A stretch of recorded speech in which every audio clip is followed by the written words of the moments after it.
খুবই ভালো লাগছে। এই এই চরিত্রটা আমার কাছে ভীষণ আমার খুব ভালো লাগার চরিত্র। এবং বলাই বাহুল্য, টেলিভিশনে কাজ করলে যেটা হয়, আমি একটা বছর ধরে প্রতিদিন এই চরিত্রটা হয়ে বাঁচতে পারি।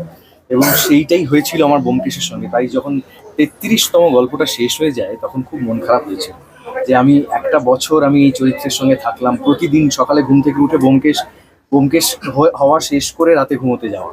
তো তার প্রতি একটা অদ্ভুত কি বলবো, একটা সেন্স অফ একটা পজেসিভনেস কাজ করতো। অন্য কেউ ব্যোমকেশ করলে মনে হতো আমার আমার চরিত্রটা অন্য কেউ করছে আর কি, এরকম একটা অদ্ভুত কাজ করতো। মানে এক বছর ধরে করলে এটা, সিনেমা করলে 15-20 দিনে শেষ হয়ে যায়, ওটিটি করলে 15-20 দিনে শেষ হয়ে যায়, কিন্তু টেলিভিশন করলে তো টানা এতগুলো দিন করার সুযোগ হয়। তো ব্যোমকেশের সঙ্গে আমার একটা অদ্ভুত সম্পর্ক, এবং সেই চরিত্র রিভিজিট করার একটা সুযোগ যখন পাই, প্রথমে একটু স্কেপটিক্যাল ছিলাম, সত্যি কথা বলছি, যে যেটা সকলের প্রশ্ন, আবার কেন, এবারে অন্যরকম কি হতে পারে, এবারে অন্যরকম কি হতে পারে তা অরিত্র নিয়ে এসছে।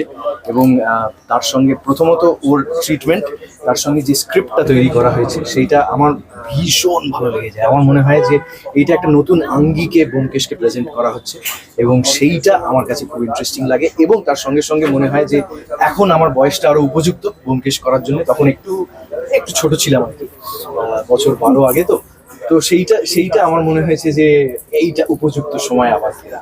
এবং এই মুহূর্তে 10 জন আরো অভিনেতা ব্যোমকেশের চরিত্রে অভিনয় করছেন না, সেইটা আরো আরো একটা আমাদের মানে দেখেই বোঝা যাচ্ছে। আমরা যে দুটো গল্পতে কাজ করেছি, প্রথমটা সত্যান্বেষী যেখানে সত্যবতী নেই, দ্বিতীয়টা অর্থমনর্থম যেটা সত্যবতীকে ঘিরেই গল্প, কিন্তু আমাদের একসঙ্গে কাজ খুবই অল্প কম, ছিল। 3 দিন মতন একসাথে শুট করতে হ্যাঁ, পেরেছি। তো কিন্তু সেটা খুবই, মানে আমি শ্রুতিকে নিয়ে আর নতুন করে কি বলবো, already she is an established অভিনেত্রী, শি ইজ দক্ষ অভিনেত্রী, আরে আরে বাবা রে। এত ভালো ভালো কাজ করে আসা অভিনেত্রী, এবং তার অলরেডি এত এত ভক্তরা রয়েছেন যারা খুব এক্সাইটেড যে ব্যোমকেশের সত্যবতী হিসেবে দেখা যাচ্ছে শ্রুতিকে।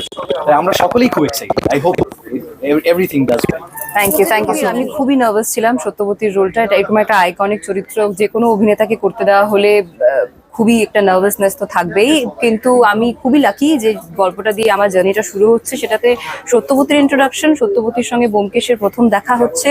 সুতরাং আমি নতুন করে ক্যারেক্টারটা এক্সপ্লোর করতে পারছি, নিজের মতন করে ওটাকে প্রিপেয়ার করতে পারছি। এবং গৌরবের মতন ব্যোমকেশ যদি থাকে তাহলে তো কাজটা is half done, and it becomes easier. So I would just say thank you and please watch.